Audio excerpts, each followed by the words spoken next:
Hay un hombre en la Biblia que no tiene acta de nacimiento, no tiene árbol genealógico, no hay registro de cuándo nació ni de cuándo murió. Aparece de la nada, en medio de una guerra, bendice al patriarca más importante de toda la Escritura y luego desaparece de la historia durante 1000 años, sin padre, sin madre, sin genealogía. Eso es exactamente lo que dice el libro de Hebreos sobre él. Su nombre es Melquisedec. Y durante más de 3000 años, académicos, teólogos, rabinos y padres de la iglesia primitiva han discutido sobre una pregunta que nadie parece poder responder con certeza. ¿Quién es él? Algunos dicen que era Sem, el hijo de Noé. Otros dicen que era un ángel. Algunos creen que fue una aparición preencarnada de Jesucristo mismo, caminando por la tierra siglos antes de Belén. Y luego están los que piensan que la Biblia lo hizo misterioso a propósito, que Dios ocultó su identidad deliberadamente para que miles de años después todavía estuviéramos hablando de él. Lo cual, si lo piensas bien, es exactamente lo que está pasando ahora mismo. Pero antes de que podamos entender quién podría ser Melquisedec, necesitamos volver al momento en que aparece por primera vez, porque las circunstancias que rodean su llegada son tan extrañas como el hombre mismo. Para entender a Melquisedec, primero necesitas entender el mundo en el que él entró, y ese mundo estaba en llamas. Estamos aproximadamente 2000 años antes de Cristo. El antiguo cercano Oriente es un lugar brutal. Los reyes suben y caen como las estaciones. Los imperios se construyen sobre la conquista y las alianzas se sellan con sangre. No hay derecho internacional, no hay convención de Ginebra. Los fuertes toman lo que quieren y los débiles se someten o son destruidos. En la región alrededor del Mar Muerto, 5 ciudades-estado han estado viviendo bajo el dominio de un rey extranjero llamado Kedorlaomer, el rey de Elam. Durante 12 años, estas 5 ciudades le han estado pagando tributo. Piensa en ello como una extorsión. Le pagas al rey y su ejército no quema tu ciudad hasta los cimientos. Un arreglo sencillo. Pero en el 13º año, los 5 reyes deciden que ya tuvieron suficiente. Se rebelan, dejan de pagar tributo. Y Kedorlaomer hace exactamente lo que esperarías que hiciera un poderoso rey antiguo cuando sus vasallos dejan de pagar. Reúne a 3 reyes aliados y marcha sobre el valle del Jordán con un ejército de coalición. 4 reyes contra 5. Pero estas no son fuerzas equilibradas. Kedorlaomer y sus aliados son conquistadores curtidos en la batalla. De camino a castigar a los rebeldes, aplastan a cada grupo tribal en su camino. Los refaítas, los zucitas, los emitas, los oreos, los amalecitas, los amorreos. Uno tras otro, todos son derrotados. Para cuando Kedorlaomer llega al valle de Sidim, cerca del Mar Muerto, los 5 reyes rebeldes ya están en problemas. Intentan resistir, pero el valle está lleno de pozos de brea, depósitos naturales de asfalto que convierten el campo de batalla en una trampa mortal. Los ejércitos de Sodoma y Gomorra colapsan, sus reyes huyen. Algunos caen en los pozos de brea, otros escapan hacia las montañas. Y las fuerzas de Kedorlaomer hacen lo que todo ejército antiguo victorioso hacía: saquean todo. Se llevan las riquezas de Sodoma y Gomorra, se llevan las provisiones de alimentos, se llevan prisioneros. Y entre esos prisioneros hay un hombre llamado Lot, el sobrino de Abraham. Ahora, aquí es donde la historia se pone interesante, porque Abraham no es un rey, no es un general, es un patriarca nómada adinerado que vive cerca de los robles de Mamre, cuidando tranquilamente sus rebaños y manadas. No tiene ejército, no tiene alianza militar. Lo que tiene son 318 siervos entrenados que nacieron en su casa, 318 hombres contra las fuerzas combinadas de 4 reyes que acababan de arrasar una región entera y derrotar a cada ejército que se interpuso en su camino. Pero cuando Abraham se entera de que Lot ha sido capturado, no duda. Reúne a sus 318 hombres, forma una alianza con 3 jefes amorreos locales y persigue a las fuerzas de Kedorlaomer hasta el norte, hasta la región de Dan, cerca de la frontera del actual Líbano y Siria. Y entonces hace algo extraordinario. Al amparo de la noche, Abraham divide su pequeña fuerza en varios grupos y lanza un ataque sorpresa, una emboscada guerrillera contra un ejército de coalición. El tipo de táctica que esperarías de un comandante militar experimentado, no de un pastor. Funciona. Las fuerzas de Kedorlaomer son aplastadas. Abraham los persigue más allá de Damasco, recupera todos los bienes robados, libera a todos los prisioneros y trae a Lot a casa sano y salvo. Esta es la primera guerra registrada en la Biblia. Y Abraham, un hombre sin experiencia militar, acaba de ganarla contra probabilidades imposibles. Piensa en cómo habría lucido esto para la gente que vivía en esa región. Kedorlaomer acababa de aplastar cada fuerza militar entre Mesopotamia y el Mar Muerto. Naciones enteras habían caído ante su coalición. Ejércitos profesionales, con soldados entrenados, armas de bronce y tácticas de asedio, habían sido barridos. Y entonces un pastor con 318 siervos los destruyó en una sola noche. La gente que vivía en Canaán habría hablado de esto durante generaciones. El hombre llamado Abraham, el hebreo, había hecho algo que debería haber sido imposible. Y ese es el momento exacto en que Melquisedec decide aparecer. No antes de la batalla, no durante la batalla, después de la batalla. Cuando Abraham está en su punto más agotado y más vulnerable, cuando la adrenalina se desvanece y el peso de lo que acaba de suceder empieza a asentarse, el momento importa más de lo que la mayoría de la gente se da cuenta. Pero la batalla es solo el comienzo de lo que hace que este capítulo de Génesis sea inolvidable. Abraham está regresando a casa, está agotado. Sus hombres están cansados, acaban de pelear y ganar una batalla que debería haber sido imposible. Y mientras regresan por el Valle del Rey, 2 hombres salen a su encuentro. El primero es el rey de Sodoma, está agradecido. Abraham acaba de rescatar a su pueblo y recuperar sus riquezas. Quiere hacer un trato. «Quédate con los bienes», le dice a Abraham, «solo devuélveme a mi gente». Pero el segundo hombre es diferente. Su nombre es Melquisedec, es el rey de Salem y es sacerdote del Dios Altísimo. Ahora detente y piensa en eso por un momento. Estamos en la tierra de Canaán. Este es territorio pagano. La gente que vive aquí adora dioses de la fertilidad y practica rituales que horrorizarían a la mayoría de las personas hoy en día. Y sin embargo aquí, en medio de todo eso, hay un rey que también sirve como sacerdote del único Dios verdadero. El texto dice que trajo pan y vino, no armas, no un tratado, no una exigencia política, pan y vino. En un mundo donde cada encuentro entre hombres poderosos era una negociación o una jugada de poder, Melquisedec trae una comida, trae sustento para un guerrero agotado. Y ese detalle, pan y vino, resonaría a lo largo de los siglos de maneras que nadie en ese momento podría haber imaginado. Miles de años después, la noche antes de su crucifixión, Jesús tomaría pan y vino en una mesa con sus discípulos y diría: «Esto es mi cuerpo, esta es mi sangre».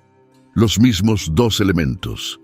El mismo acto de ofrecer alimento a quienes están a punto de enfrentar la mayor batalla de sus vidas. ¿Coincidencia? Tal vez, pero la Biblia no es un libro que funcione con coincidencias.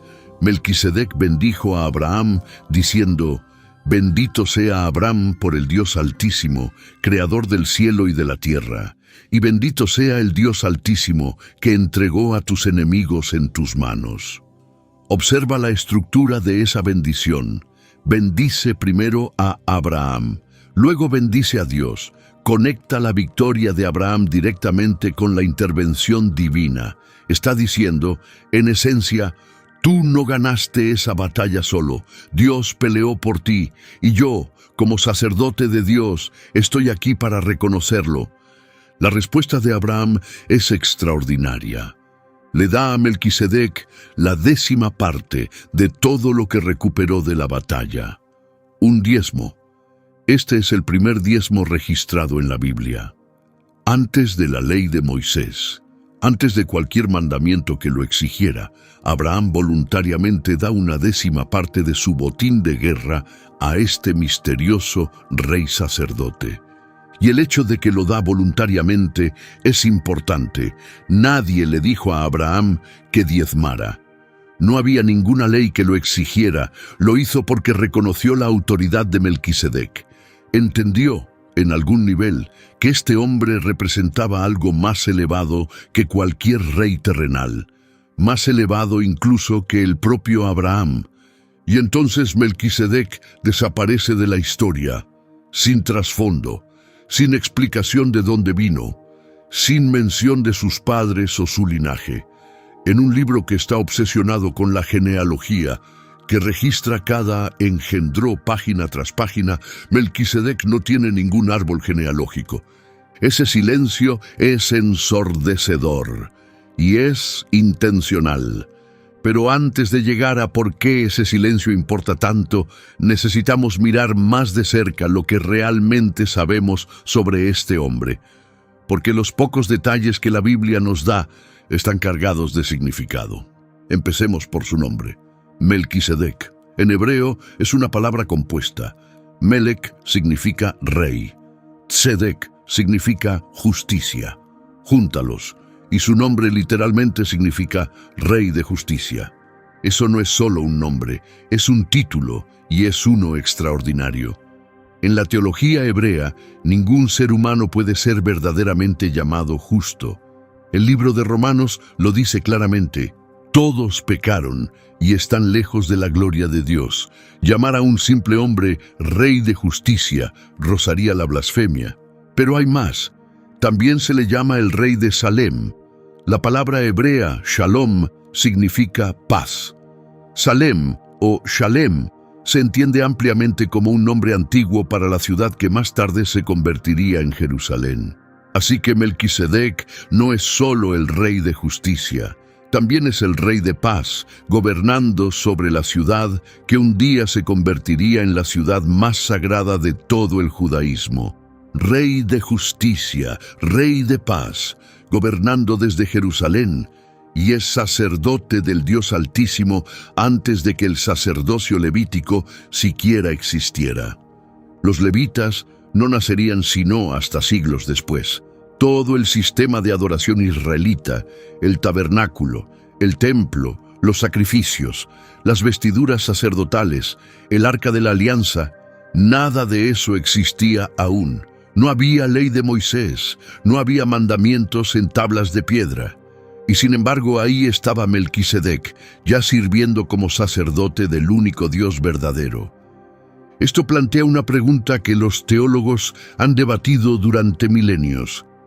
¿Cómo conoció Melquisedec a Dios? ¿Quién le dijo? ¿Quién lo ordenó? En un mundo que había caído en la idolatría después de la Torre de Babel, ¿cómo es que hay un rey en Canaán que adora al mismo Dios que Abraham adora? La Biblia no responde estas preguntas, simplemente deja que el misterio permanezca ahí, y seguirá ahí durante aproximadamente 1000 años. Pero cuando el silencio finalmente se rompe, lo que viene después sacudirá los cimientos de la teología judía. Después de Génesis 14, Melquisedec desaparece. No se le menciona nunca más en los libros históricos. No tiene ningún papel en las historias de Isaac, Jacob, José, Moisés, Josué o los jueces de Israel. Durante 10 siglos es como si nunca hubiera existido.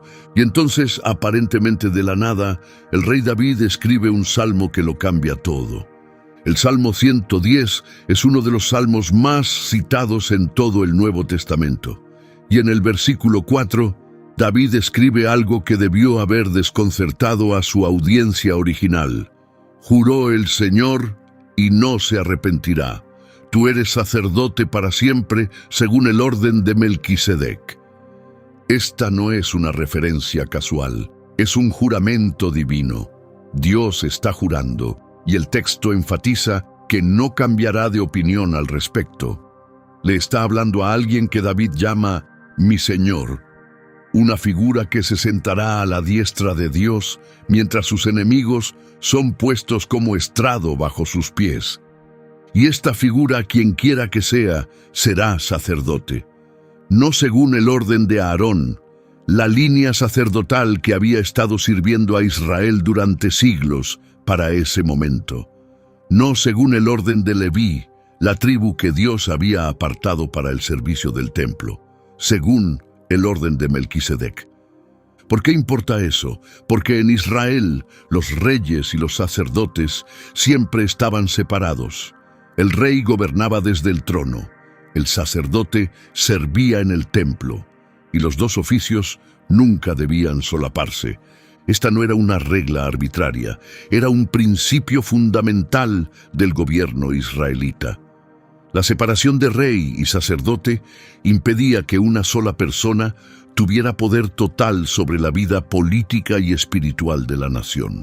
Era, en cierto sentido, la forma más antigua de separación de poderes.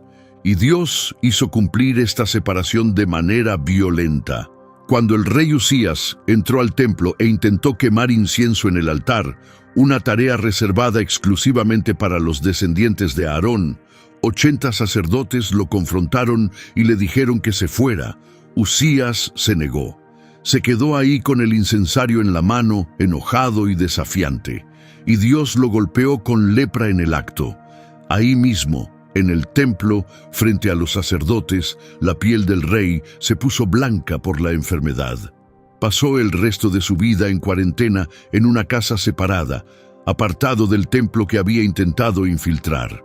El mensaje era inconfundible. Los reyes se quedan de un lado de la línea, los sacerdotes del otro. Cruza esa línea y enfrentas consecuencias. Pero Melquisedec era ambas cosas. Era rey y sacerdote al mismo tiempo, y ocupaba ambos oficios no en violación de la ley de Dios, sino aparentemente con la plena aprobación de Dios, porque el texto lo llama sacerdote del Dios Altísimo. Dios no lo golpeó con lepra. Dios no lo reprendió. En cambio, Dios lo usó para bendecir al padre de la nación judía. Y ahora David, bajo inspiración divina, está diciendo que el Mesías venidero será sacerdote en ese mismo orden, no un sacerdote temporal que sirve hasta que muere y es reemplazado, un sacerdote para siempre. Este es un desafío directo a todo el sistema levítico. Los sacerdotes de Aarón servían por un tiempo y luego morían. Sus hijos los reemplazaban. Generación tras generación, el sacerdocio se transmitía a través de una línea familiar. Pero el orden de Melquisedec es diferente, es eterno, no tiene principio ni fin. Y David suelta esta revelación y sigue adelante, como si acabara de decir la cosa más normal del mundo. Durante los siguientes 1000 años, los eruditos y rabinos judíos lucharon con lo que David quiso decir. ¿Qué era este orden de Melquisedec? ¿Quién era esta figura que sería tanto rey como sacerdote para siempre? ¿Y por qué Dios pasaría por alto el sacerdocio levítico, el que él mismo había establecido, en favor de algo más antiguo y más extraño? Algunos rabinos propusieron que Melquisedec era Sem, el hijo de Noé. Esta idea se hizo popular en ciertas tradiciones judías y tiene cierta lógica. Según las genealogías de Génesis, Sem todavía estaba vivo durante la época de Abraham. Si sumas las vidas registradas en Génesis 11, Sem podría haber vivido hasta los 600 años.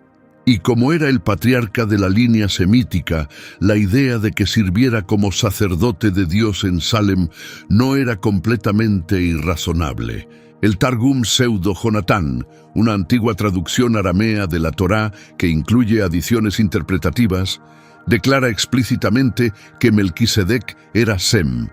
El Talmud de Babilonia registra una tradición similar, y algunos de los teólogos cristianos más grandes de la historia, incluyendo a Jerónimo y Martín Lutero, encontraron esta identificación al menos plausible. También existe una interesante tradición rabínica que afirma que el sacerdocio de Melquisedec le fue eventualmente quitado. Según esta opinión, cuando Melquisedec bendijo a Abraham antes de bendecir a Dios, en Génesis 14, 19 a 20, se equivocó en el orden. Debería haber bendecido a Dios primero. Debido a este error, Dios transfirió el sacerdocio de Melquisedec a Abraham y sus descendientes. Así es como los rabinos explicaron por qué el sacerdocio pasó luego a la tribu de Leví. Algunos académicos, incluyendo al profesor Joseph Angel de la Universidad Yeshiva, han sugerido que estas opiniones rabínicas negativas sobre Melquisedec pudieron haberse desarrollado en parte como reacción contra la teología cristiana primitiva. A medida que los cristianos comenzaron a asociar a Melquisedec con Jesús, ciertos maestros judíos pudieron haber sentido la necesidad de disminuir la importancia de Melquisedec para evitar que su historia fuera usada como evidencia de las afirmaciones cristianas. El Talmud notablemente identifica al arcángel Miguel, no a Melquisedec, como el sumo sacerdote celestial, un movimiento que algunos académicos ven como una respuesta deliberada tanto a las tradiciones cristianas como a las de Qumran. Pero sin importar la resistencia rabínica, la teoría de Sem tiene un defecto fatal. En realidad tiene varios. Para empezar, Sem tiene una genealogía muy bien documentada. Su padre fue Noé. Su madre fue la esposa de Noé. Sus hermanos fueron Cam y Jafet. Tiene un árbol genealógico completo, pero todo el punto de Melquisedec, especialmente como se explica después en Hebreos, es que no tiene genealogía.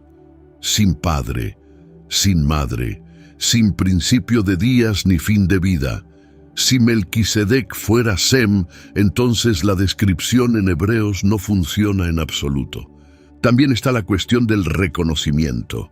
Sem, el hijo de Noé, habría sido una de las personas más famosas con vida. Sobrevivió al diluvio que destruyó el mundo entero.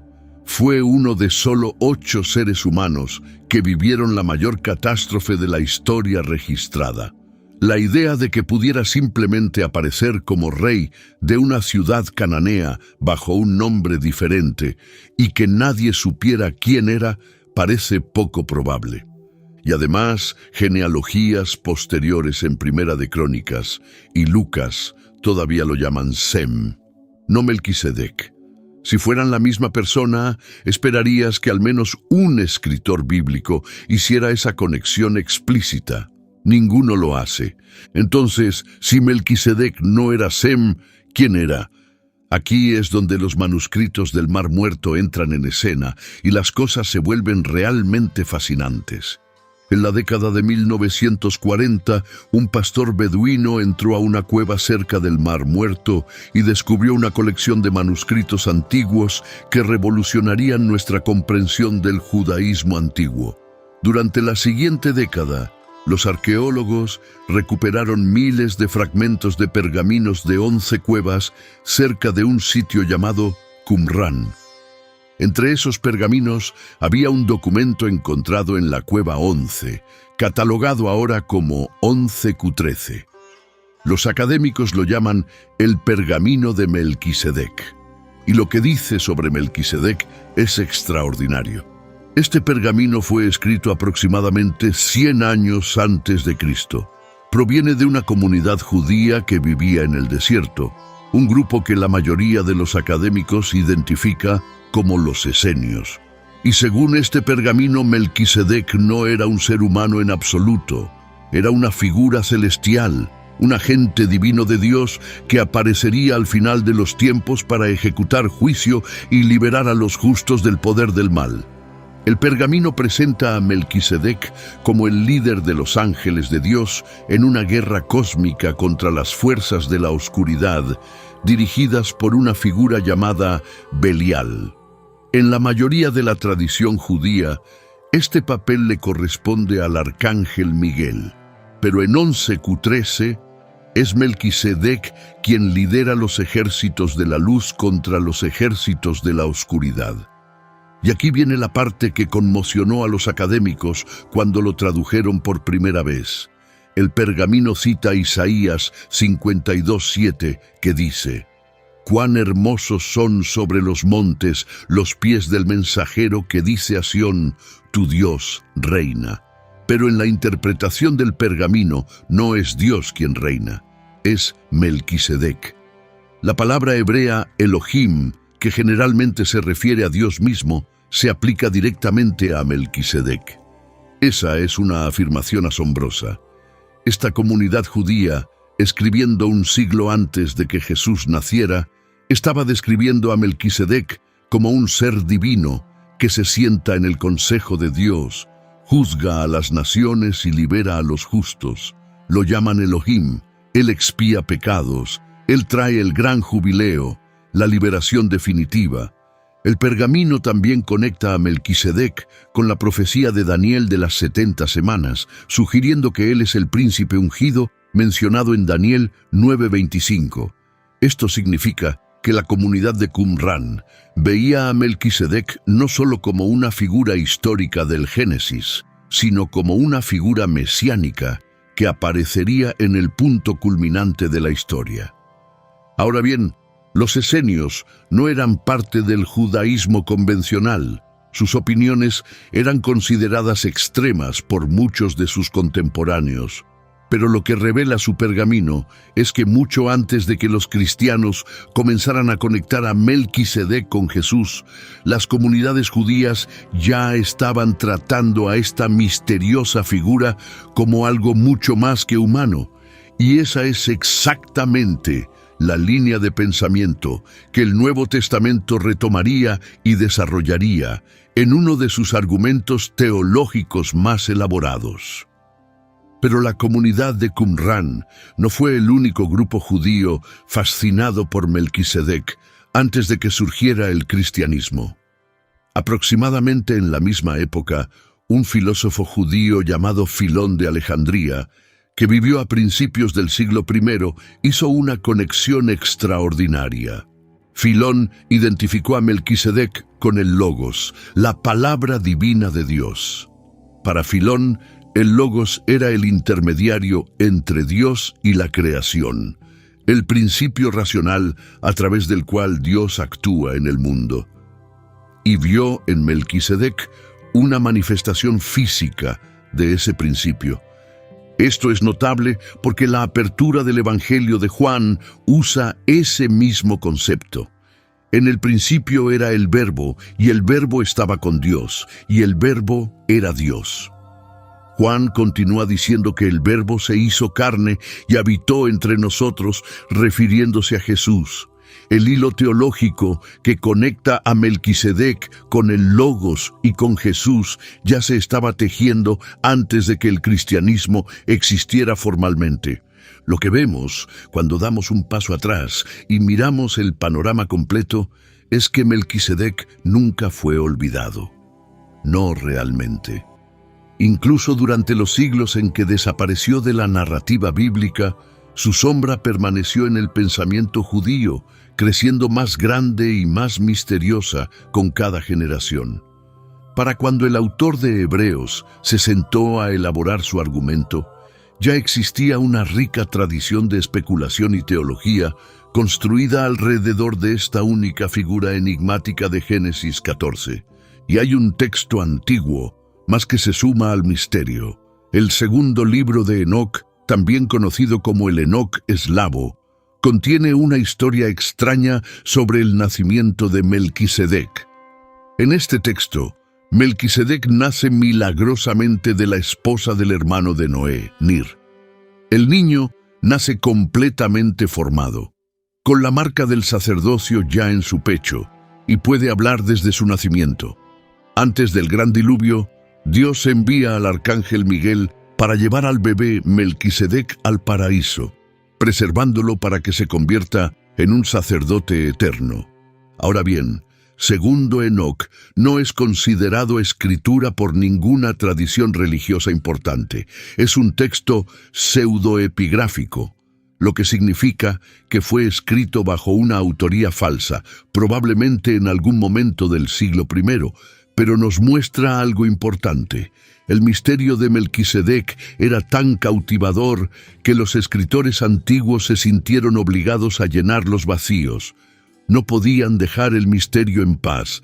Tenían que explicar de dónde venía, incluso si eso significaba inventar una historia de origen que se lee como algo sacado de una novela de fantasía.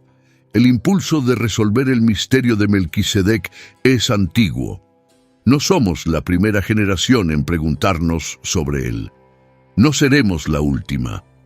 El libro de Hebreos es diferente a cualquier otro libro del Nuevo Testamento. Se lee más como una conferencia teológica que como una carta. Y el autor dedica una cantidad extraordinaria de tiempo a un tema del que la mayoría de la gente hoy en día ni siquiera ha oído hablar. Melquisedec. Un capítulo entero del Nuevo Testamento, Hebreos 7, está dedicado a explicar el significado de solo 3 versículos del Génesis. 3 versículos. Así de importante considera el autor de Hebreos que es Melquisedec. El argumento comienza al final del capítulo 5, donde el autor le dice a su audiencia que Jesús ha sido designado por Dios como sumo sacerdote según el orden de Melquisedec. Quiere explicar lo que esto significa, pero se detiene y dice algo interesante. Les dice a sus lectores que este tema es difícil de explicar, no porque sea demasiado complejo, sino porque se han vuelto lentos para entender. Está frustrado porque no están listos para la profundidad de lo que quiere enseñarles. Vuelve al tema en el capítulo 7, y esta vez va con todo. Primero, descompone el nombre de Melquisedec, rey de justicia. Luego su título, rey de Salem, que es rey de paz. Señala que Melquisedec es descrito como alguien sin padre, sin madre, sin genealogía, sin principio de días ni fin de vida.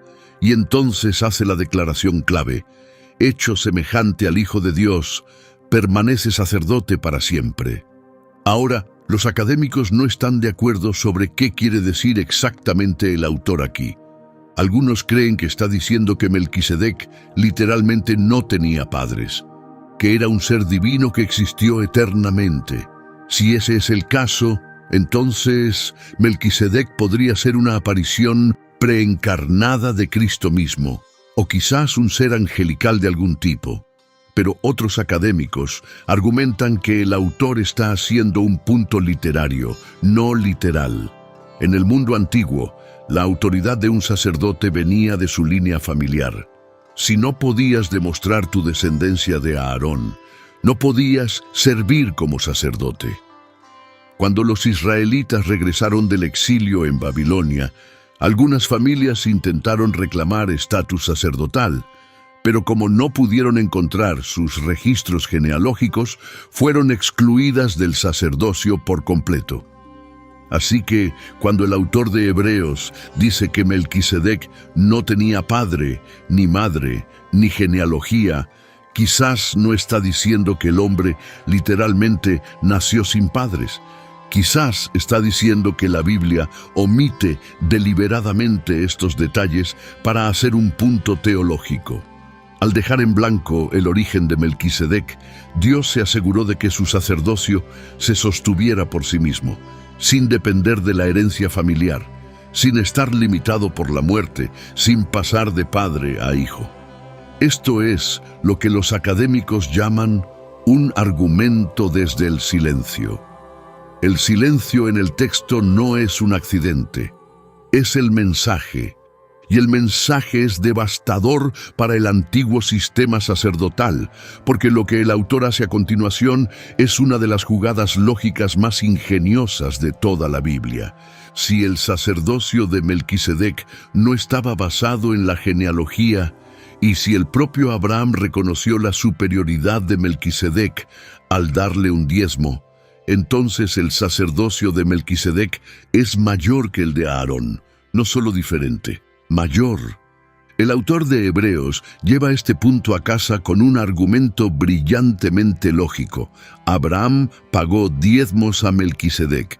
Leví era descendiente de Abraham. Por lo tanto, en cierto sentido, el propio Leví pagó diezmos a Melquisedec a través de Abraham, porque Leví todavía estaba en los lomos de su ancestro cuando tuvo lugar el encuentro. El menor paga diezmos al mayor. Leví pagó diezmos a Melquisedec a través de Abraham. Por lo tanto, Melquisedec es mayor que Leví. Y si el sacerdocio de Melquisedec es mayor que el de Leví, entonces aquel que sirve según el orden de Melquisedec es mayor que cualquier sacerdote levítico que haya existido jamás. Ese, según el autor de Hebreos, es Jesús.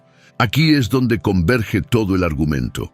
El autor de Hebreos no está simplemente fascinado con Melquisedec como curiosidad histórica. Está construyendo un caso para algo que debería haber sido imposible bajo la ley judía. Este era un problema real para los primeros cristianos judíos. La ley de Moisés era clara. Los sacerdotes vienen de la tribu de Leví. Jesús era de la tribu de Judá. Entonces, ¿cómo podía Jesús servir como sumo sacerdote? La respuesta, según Hebreos, es que Jesús no sirve en el orden levítico en absoluto. Sirve en un orden completamente diferente. Un orden más antiguo, un orden superior, el orden de Melquisedec. Y al igual que Melquisedec, Jesús ocupa dos oficios al mismo tiempo. Es tanto rey como sacerdote, rey de justicia y rey de paz. No heredó su sacerdocio de su padre terrenal, porque José no era sacerdote. Su sacerdocio, como el de Melquisedec, no depende de la genealogía, depende del poder de una vida indestructible. Esa frase, el poder de una vida indestructible, viene directamente de Hebreos 7:16. Los sacerdotes levíticos servían hasta que morían, luego sus hijos tomaban el relevo. Generación tras generación, el sacerdocio se transmitía a través de la muerte. Pero un sacerdote, según el orden de Melquisedec, no muere. Su sacerdocio no se transfiere, es permanente, eterno. El autor incluso señala que la propia ley levítica no era perfecta. Si la perfección pudiera haber venido a través del sacerdocio levítico, pregunta, ¿por qué Dios prometería alguna vez otro sacerdote en un orden diferente? El hecho de que Dios hiciera un juramento en el Salmo 110, estableciendo un nuevo sacerdocio según el orden de Melquisedec, significa que el viejo sistema siempre estuvo destinado a ser temporal. Era una sombra de algo más grande que estaba por venir, y ese algo más grande, argumenta el autor, es Jesús. Él es el sacerdote que no muere. Él es el rey que gobierna con justicia. Él es el mediador de un nuevo pacto, mejor que el antiguo, porque está basado en mejores promesas, y su sacerdocio, a diferencia del de Aarón, está garantizado por el juramento inquebrantable de Dios. El pan y el vino que Melquisedec llevó a Abraham, los cristianos ven eso como una prefiguración de la comunión, la Santa Cena, donde el pan y el vino representan el cuerpo y la sangre de Cristo. La bendición que Melquisedec pronunció sobre Abraham, una anticipación de las bendiciones espirituales que vendrían a través de Cristo. El diezmo que Abraham dio, un reconocimiento de que algo más grande que el sistema levítico estaba en acción. Todo sobre Melquisedec, desde su aparición misteriosa hasta su doble papel como rey y sacerdote, hasta su sacerdocio eterno, es una sombra que apunta hacia adelante, hacia Jesús. Al menos eso es lo que argumenta el autor de Hebreos, y es uno de los argumentos teológicos más elaborados de todo el Nuevo Testamento. Pero no hemos terminado, porque hay una teoría más sobre Melquisedec, y si es cierta, cambia todo lo que acabamos de discutir, no solo sobre Melquisedec, sobre todo el Antiguo Testamento. Algunos académicos y teólogos creen que Melquisedec no era un tipo de Cristo. Creen que era Cristo, una aparición preencarnada del Hijo de Dios, caminando por la tierra en forma humana siglos antes de nacer en Belén. La Biblia registra varias ocasiones en que Dios aparece en forma física. Los teólogos llaman a estas teofanías, o más específicamente, cristofanías, apariciones de Cristo antes de su encarnación. Los 3 visitantes que vinieron a Abraham en Mamre, uno de los cuales Abraham se dirige como Señor, se cita a menudo como ejemplo. La misteriosa figura que luchó con Jacob durante toda la noche es otro. El comandante del ejército del Señor que se apareció a Josué antes de la batalla de Jericó. Algunos académicos ven a Melquisedec como otra de esas apariciones. El argumento es el siguiente. Hebreos dice que Melquisedec no tenía padre, ni madre, ni principio de días, ni fin de vida. Si se toma literalmente, esa descripción no puede aplicarse a ningún ser humano. Solo puede aplicarse a un ser divino. Y como Melquisedec es llamado hecho semejante al Hijo de Dios, algunos interpretan que eso significa que se parecía al Hijo de Dios porque era el Hijo de Dios, apareciendo en una forma que prefiguraba su encarnación futura. Esta opinión fue sostenida por algunos padres de la Iglesia primitiva y sigue siendo popular en ciertos círculos cristianos hoy en día. Tiene cierta elegancia. Si Melquisedec era el Cristo preencarnado, entonces todo en el pasaje tiene perfecto sentido. Su falta de genealogía, su sacerdocio eterno, su superioridad sobre Abraham, su doble papel como rey y sacerdote, todo esto se vuelve directo en lugar de misterioso. Pero hay un problema, y viene del versículo exacto que se supone que prueba la teoría. Hebreos 7:3 dice que Melquisedec fue hecho semejante al Hijo de Dios. La palabra semejante implica una comparación entre dos cosas diferentes. No dices que alguien es semejante a sí mismo.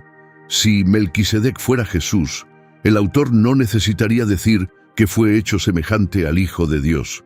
Simplemente diría que era el Hijo de Dios. También está el argumento más amplio de Hebreos. Todo el punto que el autor está planteando es que Jesús sirve como sacerdote según el orden de Melquisedec. Un orden implica una categoría, un tipo de sacerdocio. Si Jesús y Melquisedec son la misma persona, no hay orden, solo hay una persona. El argumento pierde su estructura lógica, y muchos académicos señalan que la Biblia nunca le da a Melquisedec ningún título asociado con apariciones divinas. No se le llama el ángel del Señor. No se identifica a sí mismo como Dios. Abraham no cae rostro en tierra en adoración, como la gente típicamente hace cuando se encuentra con Dios en las Escrituras. El encuentro es respetuoso, significativo y claramente sobrenatural en sus implicaciones. Pero no sigue el patrón de otras cristofanías en el Antiguo Testamento. Así que la pregunta permanece abierta.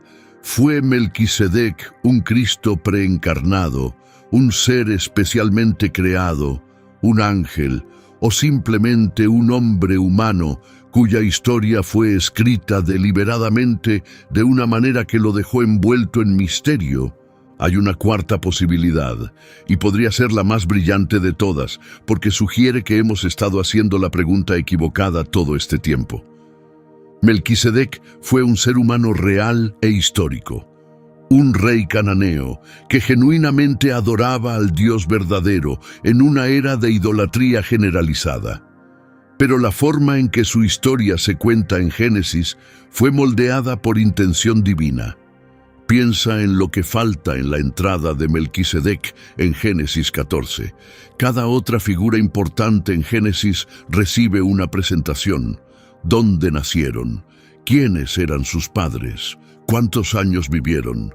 El texto es meticuloso con estos detalles, pero Melquisedec no recibe nada de esto, simplemente aparece, bendice a Abraham, recibe un diezmo y se va. Algunos académicos creen que este silencio fue intencional de parte de Dios. Al eliminar todos los detalles biográficos que habrían hecho de Melquisedec una figura histórica ordinaria, el texto lo transforma en algo más. Se convierte en una ilustración viviente de un sacerdocio que no depende de la herencia ni del linaje. Un sacerdocio que se sostiene por sí mismo. Un sacerdocio que prefigura al Mesías. En la tradición interpretativa judía, esta técnica a veces se llama midrash. Es la práctica de extraer significado no solo de lo que el texto dice, sino de lo que el texto deliberadamente no dice. El silencio estruendoso alrededor de los orígenes de Melquisedec es en sí mismo el mensaje. Esta interpretación tiene la ventaja de tomar en serio tanto el pasaje de Génesis como el de Hebreos, sin requerir que Melquisedec sea un ser sobrenatural. Puede ser un hombre real, un rey real, un sacerdote real, y aún así funcionar como un tipo de Cristo, precisamente porque la Biblia eligió presentarlo de una manera tan misteriosa. El silencio no es un vacío en el registro, es el propósito del registro. Ahora, con todo eso en mente, vuelve a Génesis 14 y mira la escena otra vez. Porque hay algo escondido a simple vista que cambia cómo lees todo el encuentro. Recuerda, dos hombres salen al encuentro de Abraham, Melquisedec y el rey de Sodoma, y el texto los pone lado a lado por una razón. Melquisedec trae pan y vino. El rey de Sodoma trae una propuesta de negocio. Melquisedec bendice a Abraham y da gloria a Dios. El rey de Sodoma dice: dame las personas y quédate con los bienes. Melquisedec representa lo sagrado. El rey de Sodoma representa lo mundano. Y Abraham tiene que elegir entre ellos. Elige bien, acepta la bendición de Melquisedec y le da un diezmo. Pero al rey de Sodoma le dice algo notable: alzo mi mano hacia el Señor, Dios altísimo, creador del cielo y de la tierra, y juro que no tomaré ni un hilo ni una correa de sandalia, ni nada que sea tuyo, para que nunca digas: yo hice rico a Abraham. Abraham se niega a estar en deuda con Sodoma. Se niega a dejar que el rey malvado se lleve el crédito por su riqueza, atribuye todo a Dios y se aleja del trato. Este momento es más que solo una escena en una historia. Es una prueba, y la prueba revela el carácter de Abraham. Puede distinguir entre lo que es santo y lo que es corrupto, entre la bendición del sacerdote de Dios y el negocio del rey de Sodoma. Sabe a qué rey honrar y a qué rey rechazar. Y la ironía es enorme. Sodoma, la ciudad cuyo rey intenta formar una alianza comercial con Abraham, será completamente destruida por Dios solo unos capítulos después. La riqueza de la ciudad, los mismos bienes que el rey estaba ofreciendo, se convertirán en cenizas y azufre. Todo lo que Sodoma tenía para ofrecer era temporal y estaba condenado. Pero la bendición de Melquisedec, esa perdura. Ese sacerdocio es eterno. Ese orden sobrevive al ascenso y caída de imperios, a la destrucción de templos, a la dispersión de naciones. Apunta hacia adelante a través de milenios, hacia algo permanente e inquebrantable. Volvamos por un momento a los manuscritos del Mar Muerto, porque hay un detalle que conecta a Melquisedec con algo mucho más grande que solo el sacerdocio. El pergamino de Melquisedec 11Q13 vincula a Melquisedec con el concepto del jubileo. En el libro de Levítico, Dios ordena a Israel observar un año de jubileo cada 50 años. Durante el jubileo, todas las deudas se perdonan, todos los esclavos son liberados y toda la tierra vuelve a sus dueños originales. Es un año de liberación total, un reinicio para toda la sociedad. El pergamino de Qumrán toma este concepto y lo eleva a una escala cósmica. Dice que al final de los tiempos, Melquisedec proclamará un jubileo divino. Liberará a los cautivos, no de la esclavitud terrenal, sino del poder de Belial, el príncipe de las tinieblas. Expiará a los pecados de los justos, ejecutará juicios sobre los malvados, y establecerá un reino de paz. Y aquí es donde esto se vuelve personal, porque el pergamino cita un pasaje que el propio Jesús leería en voz alta en una sinagoga, en uno de los momentos más dramáticos de todo su ministerio. El pergamino cita Isaías 61, el mismo pasaje que Jesús leyó en la sinagoga de Nazaret cuando anunció su ministerio público. El Espíritu del Señor está sobre mí, porque me ha ungido para anunciar buenas nuevas a los pobres, me ha enviado a proclamar libertad a los cautivos. Cuando Jesús leyó esas palabras en la sinagoga y luego le dijo a la congregación asombrada: «Hoy se ha cumplido esta escritura en vuestros oídos». Estaba haciendo una declaración que habría resonado con cualquiera que estuviera familiarizado con la tradición de Melquisedec. Estaba diciendo, en esencia: yo soy el que trae el jubileo definitivo. Yo soy el que libera a los cautivos. Yo soy el rey sacerdote que Melquisedec prefiguró. Si la gente en aquella sinagoga hizo la conexión con Melquisedec, es debatible. Pero el vínculo teológico está ahí, enterrado en las capas de la tradición judía, esperando ser descubierto. Y si piensas que el misterio se detiene con el cristianismo y el judaísmo, no es así. La sombra de Melquisedec se extiende aún más lejos. En la tradición islámica hay una figura misteriosa conocida como Al-Qidr, mencionada en el Corán en la Sura 18. Al-Qidr es descrito como un siervo de Dios que posee conocimiento divino. Se le aparece a Moisés y demuestra una sabiduría que Moisés no puede comprender. En algunas interpretaciones islámicas, Al-Qidr es inmortal, todavía vagando por la tierra, sirviendo a Dios de maneras que los seres humanos no pueden entender. Algunos académicos han notado los paralelismos entre Al-Qidr y Melquisedec. Ambos aparecen sin explicación. Ambos poseen autoridad divina. Ambos están conectados con Jerusalén. Ambos existen fuera de las categorías humanas normales. Algunos comentaristas islámicos incluso han sugerido que podrían ser la misma figura. Esto es especulativo y no hay consenso académico sobre la conexión. Pero ilustra algo importante. Melquisedec no es solo un misterio dentro del cristianismo o el judaísmo. Es un misterio que resuena a través de las tradiciones religiosas, el arquetipo de un rey sacerdote justo que existe fuera de los límites normales de la historia, que sirve a Dios de una manera que trasciende cualquier tradición o sistema de adoración individual. Y tal vez ese es el punto. Tal vez el misterio de Melquisedec no es un problema que resolver, sino una verdad que reconocer. Que la obra de Dios no está confinada a ninguna institución o linaje en particular.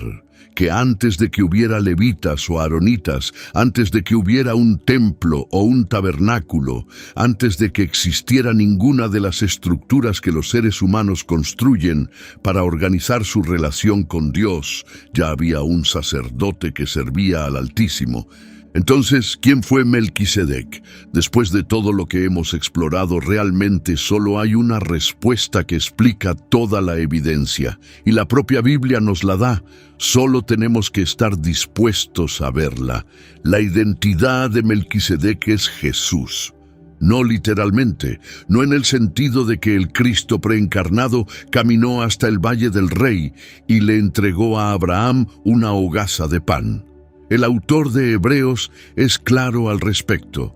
Melquisedec fue hecho semejante al Hijo de Dios. Semejante. No era el Hijo de Dios, era el retrato del Hijo de Dios, pintado 2000 años antes de que el Hijo de Dios naciera. Y eso es lo que hace que esto sea tan impactante. Dios plantó un cameo de 3 versículos en el libro de Génesis, le quitó cada detalle identificable, le dio títulos que ningún humano debería llevar, y lo dejó sentado en el texto como una cápsula del tiempo, sin padre, sin madre, sin genealogía, sin principio, sin fin, sacerdote para siempre. Durante 1000 años nadie supo qué hacer con él. Luego David captó un destello y escribió el Salmo 110. Durante otros 1000 años, los rabinos discutieron sobre ello. Entonces, el autor de Hebreos abrió la cápsula y le mostró al mundo lo que había dentro. Melquisedec nunca fue destinado a ser entendido por sí mismo. Fue destinado a ser entendido a través de Cristo. Cada detalle sobre él, su nombre, su ciudad, su doble oficio, su pan y vino, su sacerdocio eterno, era una anticipación de alguien que aún no había llegado. Dios escribió la respuesta en Génesis y esperó 3000 años para que alguien leyera la pregunta. Esa es la identidad impactante de Melquisedec. No que fuera un hombre misterioso, sino que fue un acto deliberado de Dios. Una profecía viviente incrustada en la historia. Un retrato de Jesús escondido a simple vista en el libro más antiguo de la Biblia, tan preciso en sus detalles que cuando finalmente lo ves, no puedes dejar de verlo. Rey de justicia, Rey de paz, sacerdote para siempre, sin principio, sin fin, pan y vino en sus manos. Eso no es una coincidencia, es una firma. Melquisedec aparece durante 3 versículos. 3 versículos de los 31.102 que tiene toda la Biblia. Y esos 3 versículos contienen la anticipación más clara de Cristo en todo el Antiguo Testamento, más clara que Isaías 53, más clara que el Salmo 22, porque esos pasajes describen lo que el Mesías sufriría. Melquisedec describe quién sería el Mesías. Un sacerdote sin padre, un rey sin genealogía, un siervo de Dios que llegó antes de la ley, antes del templo, antes del sacerdocio que el propio Dios establecería después. Bendijo a Abraham, el padre de la fe, prefiguró a Cristo, el autor de la salvación, y desapareció entre las páginas de la Escritura, dejando atrás nada más que 3 versículos y el contorno inconfundible de alguien que no llegaría hasta 2000 años después. Aproximadamente 2000 años después de Cristo, los académicos siguen escribiendo sobre él, los teólogos siguen discutiendo sobre él, y tú sigues aquí, escuchando. A Melquisedec probablemente le gustaría eso, pero no hemos terminado. Porque hay una parte de esta historia que la mayoría de los videos, la mayoría de los sermones y la mayoría de los libros sobre Melquisedec nunca cubren. Y tiene que ver con algo que se está excavando ahora mismo bajo las calles de la Jerusalén moderna. Hay una razón por la que esta historia nunca ha perdido su poder. Hay una razón por la que la gente durante 3000 años de historia no ha podido dejarla de lado. Es porque Melquisedec toca algo más profundo que la teología, toca el anhelo humano de un sacerdote que verdaderamente represente a Dios, no un sacerdote que heredó el puesto porque su padre lo tenía, no un sacerdote que sirve hasta que muere y es reemplazado por el siguiente en la fila, sino un sacerdote que está completamente fuera del sistema, un sacerdote cuya autoridad no proviene de ninguna institución humana, un sacerdote que simplemente es. El autor de Hebreos entendió esto, por eso dedicó tanto espacio a Melquisedec. No estaba haciendo simplemente un argumento académico sobre sacerdocios y genealogías. Estaba diciendo algo sobre la naturaleza de la relación de Cristo con la humanidad. Bajo el viejo sistema, el sacerdote se interponía entre el pueblo y Dios, ofreciendo sacrificios que cubrían el pecado temporalmente. El sacerdote era un intermediario, y como todo intermediario, era limitado, era mortal, era imperfecto. Necesitaba ofrecer sacrificios por sus propios pecados antes de poder ofrecerlos por los pecados del pueblo. Pero un sacerdote, según el orden de Melquisedec, es diferente. No hereda el papel, él es el papel. Su sacerdocio no es una descripción de cargo, es su identidad, y porque es permanente, porque no muere ni es reemplazado. Su intercesión por el pueblo nunca se detiene, no se toma días libres, no se jubila, no le pasa la responsabilidad a alguien menos capacitado. Hebreos 7:25 lo expresa en un lenguaje que todavía hoy estremece a la gente. Puede salvar por completo a los que por medio de él se acercan a Dios, porque vive siempre para interceder por ellos. Vive siempre, intercede siempre, sacerdote para siempre. Ese es el legado de Melquisedec. No que sepamos quién fue, sino que su existencia apuntaba a algo que el mundo necesitaba desesperadamente: un mediador que nunca se detendría, un sacerdote que nunca fallaría, un rey cuya justicia no era un título en un pergamino, sino la naturaleza misma de su ser. Y si ese fuera el final de la historia, ya sería extraordinario. Pero hay evidencia física, piedras, muros, un altar, y están justo donde esperarías que estuvieran. En toda la Biblia, desde Génesis hasta Apocalipsis, hay un hilo dorado. Atraviesa cada libro, cada historia, cada profecía. Es el hilo de la redención, la idea de que Dios siempre está obrando, siempre preparando, siempre sentando las bases para algo más grande de lo que podemos ver en el momento. Abraham no entendió quién era realmente Melquisedec.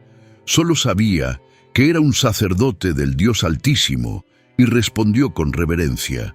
David, al escribir el Salmo 110.000 años después, captó un destello de algo eterno, un sacerdocio que sobreviviría a toda institución humana. La comunidad de Qumran, estudiando sus pergaminos a la luz de las lámparas en el desierto, percibió que Melquisedec estaba conectado con la liberación final de la humanidad. Y el autor de Hebreos, mirando todo a través del lente de la cruz, vio el panorama completo. Cada generación vio un poco más. Cada generación entendió un poco más profundo.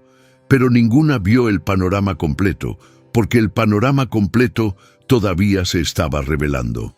Pero aún hay más en esta historia, porque la ciudad donde Melquisedec gobernó, la ciudad llamada Salem, tiene una historia propia, y la arqueología está empezando a revelar cuán antigua y significativa era esa ciudad: Salem, Shalem, Jerusalén. La ciudad ha tenido muchos nombres a lo largo de los milenios, pero sus raíces se remontan más atrás de lo que la mayoría de la gente cree. Cuando Génesis llama a Melquisedec el rey de Salem, lo está identificando como el gobernante de lo que se convertiría en la ciudad más disputada y sagrada sobre la faz de la tierra. El Salmo 76 confirma la conexión directamente, declarando que el tabernáculo de Dios está en Salem y su morada en Sión. La ciudad original de Salem era diminuta según los estándares modernos. Ocupaba aproximadamente 5 hectáreas sobre una cresta estrecha conocida como el Monte Sión, y su población probablemente no superaba las 500 personas, pero su ubicación era estratégica. Valles empinados la protegían por 3 lados, y la fuente de Gijón, Una de las fuentes de agua más confiables de la región brotaba de la roca en la base de la cresta. En 1997, algo notable ocurrió durante la construcción de un centro de visitantes cerca de la fuente de Gijón. Los arqueólogos Ronnie Reich y Eli Shukron descubrieron inesperadamente los restos de dos torres enormes.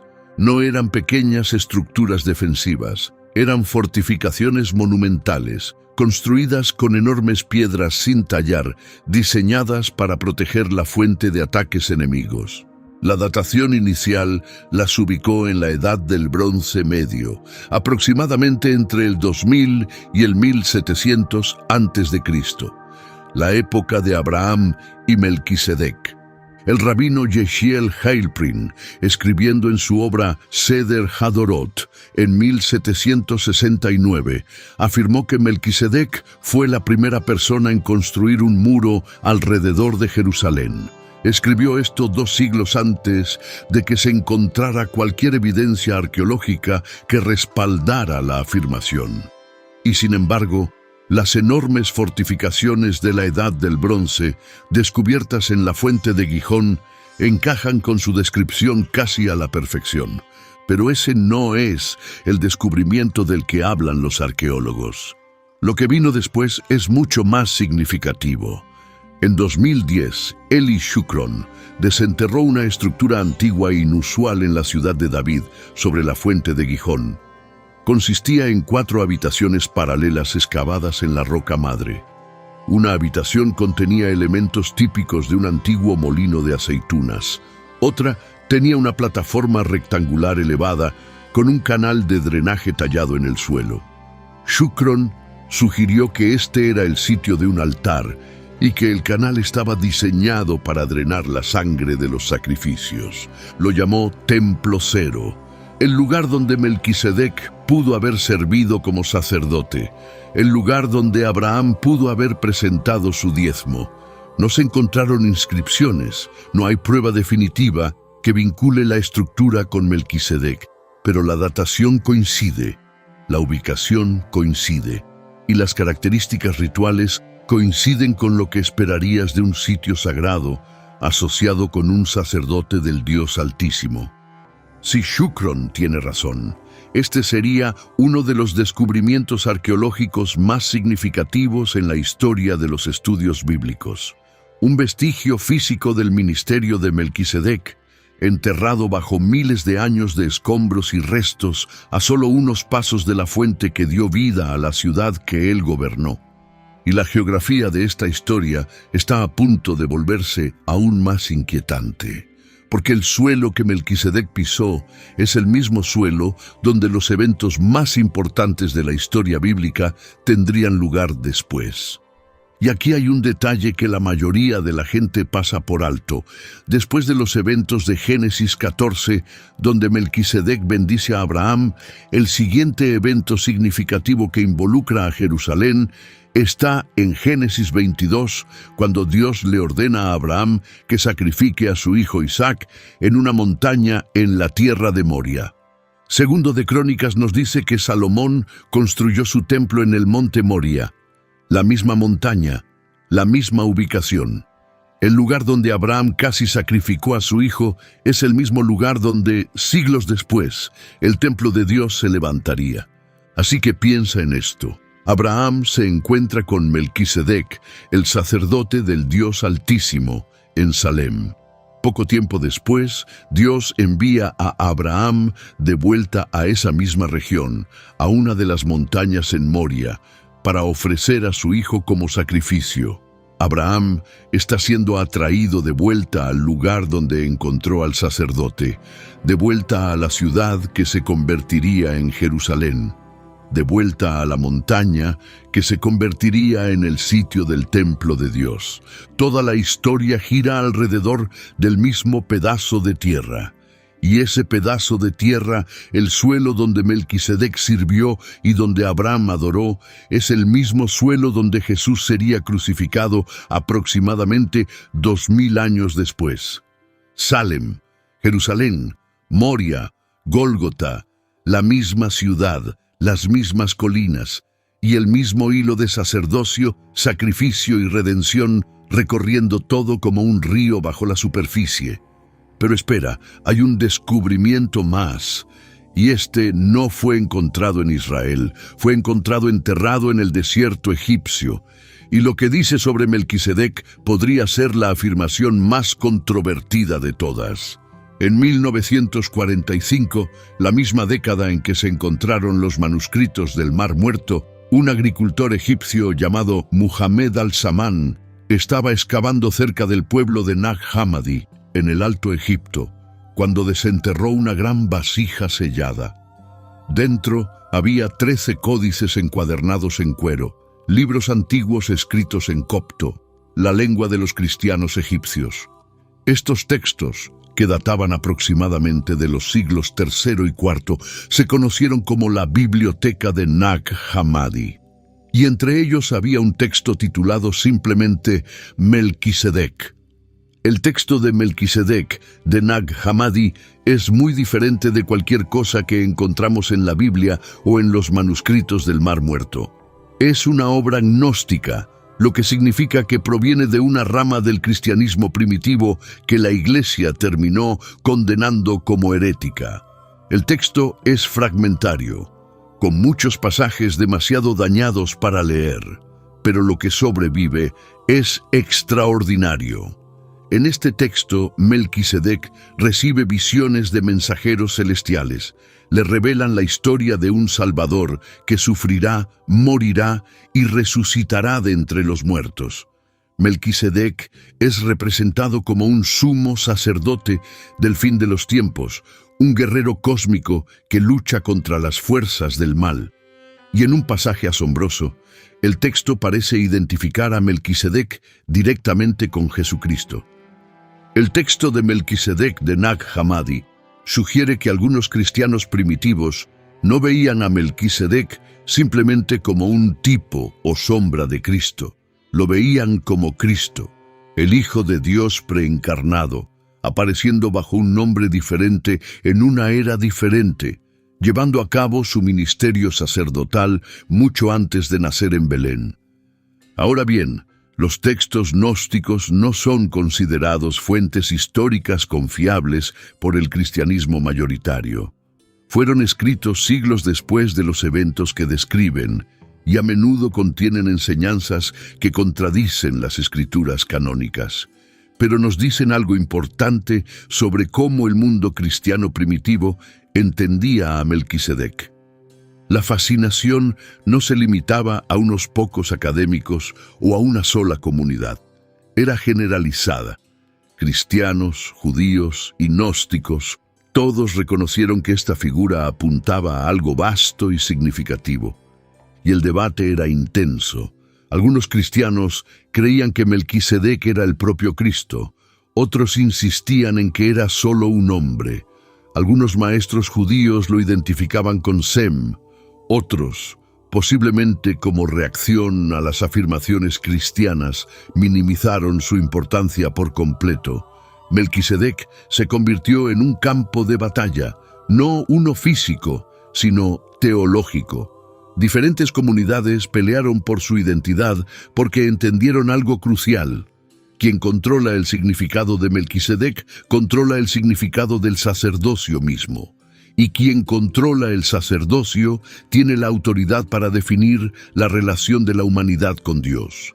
Y luego está la parte más oscura de la historia de Melquisedec, la parte que involucra a su contraparte malvada. La comunidad de Qumran no solo elevó a Melquisedec, también creó un espejo oscuro de él. En sus escritos hay una figura llamada Melquiresha. Su nombre significa rey de maldad. Es el exacto opuesto de Melquisedec, el rey de justicia. Donde Melquisedec lidera a los hijos de la luz, Melquiresha lidera a los hijos de las tinieblas. Donde Melquisedec trae liberación y expiación, Melquiresha trae corrupción y destrucción. Esta dualidad cósmica, luz contra oscuridad, justicia contra maldad, aparece en todos los manuscritos del Mar Muerto. El rollo de la guerra describe una batalla final entre las fuerzas de la luz y las fuerzas de las tinieblas, Y Melquisedec está en el centro de todo, no solo como una figura histórica del Génesis, sino como un campeón cósmico luchando por el alma de la creación. El líder del lado oscuro es llamado a veces Belial, a veces Melquiresha, a veces el príncipe de las tinieblas. Pero la simetría siempre está ahí. Dos reyes, dos fuerzas opuestas, una pelea que determinará el destino de todo, y esto es lo que lo hace relevante. El Nuevo Testamento describe el mismo conflicto. Pablo escribe sobre ponerse la armadura de Dios para resistir las fuerzas espirituales del mal. El libro de Apocalipsis describe una batalla final entre las fuerzas del cielo y las fuerzas de las tinieblas. Y Jesús, el sacerdote según el orden de Melquisedec, está en el centro de todo, haciendo exactamente lo que los textos de Qumran decían que Melquisedec haría, liberando a los cautivos, expiando pecados, juzgando a los malvados, estableciendo un reino de paz. La historia que comenzó en una cueva del desierto con un puñado de fragmentos de pergamino se conecta perfectamente con la narrativa más grande de la Biblia: creación, caída, redención, juicio, restauración. Melquisedec está tejido en cada etapa. Así que juntemos todo, porque lo que empezó como un cameo de 3 versículos en Génesis se ha convertido en la anticipación más elaborada de Cristo en todo el Antiguo Testamento. Tenemos a un hombre sin nombre antes de aparecer y sin rastro después de desvanecerse. Un rey de una ciudad que se convertiría en el lugar más sagrado de la tierra. Un sacerdote que sirvió al Dios verdadero en una era de idolatría universal. Una figura que recibió honor del padre de la fe judía, un misterio que persiguió a los eruditos judíos durante siglos e inspiró un capítulo entero del Nuevo Testamento. Tenemos los manuscritos del Mar Muerto llamándolo un guerrero divino que traería el jubileo final. Tenemos los textos de Nag Hammadi identificándolo con Cristo. Tenemos a Filón llamándolo el Verbo encarnado de Dios. Tenemos a los rabinos discutiendo sobre si era Sem o alguien completamente diferente. Tenemos arqueólogos excavando lo que podría ser su templo bajo las calles de la Jerusalén moderna. Y tenemos al autor de Hebreos diciéndonos, en el lenguaje más claro que el Nuevo Testamento puede ofrecer, que cada uno de esos detalles apuntaba a Jesús. Esa es la identidad impactante del sacerdote sin padre. Nunca fue pensado para ser un personaje independiente. Fue pensado para ser un espejo, y cuando sostienes ese espejo frente a la vida de Cristo, cada detalle encaja. El nombre, la ciudad, el sacerdocio, el pan y el vino, la bendición, la eternidad. Dios escondió ese espejo en 3 versículos de Génesis, y durante 2000 años antes de Cristo, nadie entendió completamente lo que estaba mirando. Ese momento en el Valle del Rey, ese simple acto de bendición y sustento, puso algo en marcha que todavía resuena hoy.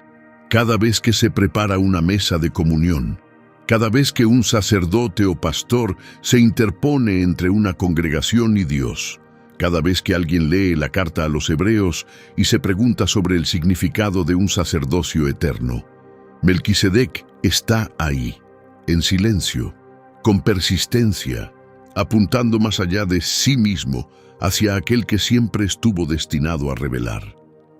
3 versículos, 3000 años de preguntas, una respuesta escondida a simple vista, y un sacerdote que permanece incluso ahora, para siempre. Si este video cambió la forma en que ves el Antiguo Testamento, no estás solo. La Biblia está llena de retratos ocultos como este, figuras y momentos que solo tienen sentido cuando ves a quién estaban apuntando. Si quieres descubrir el siguiente, el video en tu pantalla ahora mismo te llevará ahí. Haz clic y nos vemos allí.